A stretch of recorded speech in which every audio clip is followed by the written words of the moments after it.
मैं HTML list हूँ और मेरा काम कंटेंट को साफ, समझने लायक और स्ट्रक्चर्ड बनाना है। जब सिर्फ आइटम्स दिखाने हों, वहां अनऑर्डर्ड लिस्ट काम आती है। जब सीक्वेंस जरूरी हो, ऑर्डर्ड लिस्ट इस्तेमाल होती है।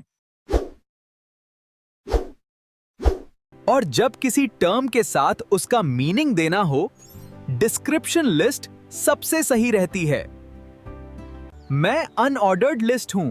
मेरे अंदर आइटम्स एक साथ रहते हैं, लेकिन उनका क्रम मायने नहीं रखता। बुलेट पॉइंट्स मेरी पहचान है, इसलिए कंटेंट सीधा और जल्दी समझ आता है।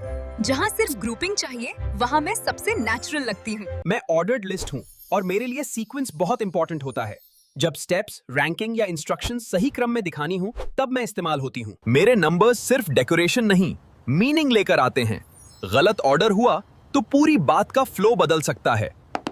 मैं डिस्क्रिप्शन लिस्ट हूँ और मेरा काम टर्म के साथ उसका मीनिंग दिखाना है।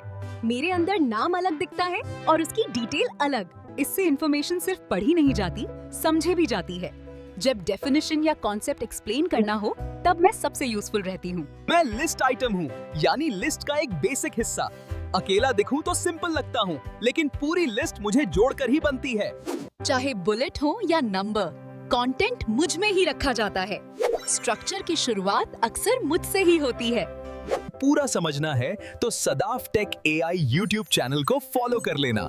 लिंक बायो में दिया है।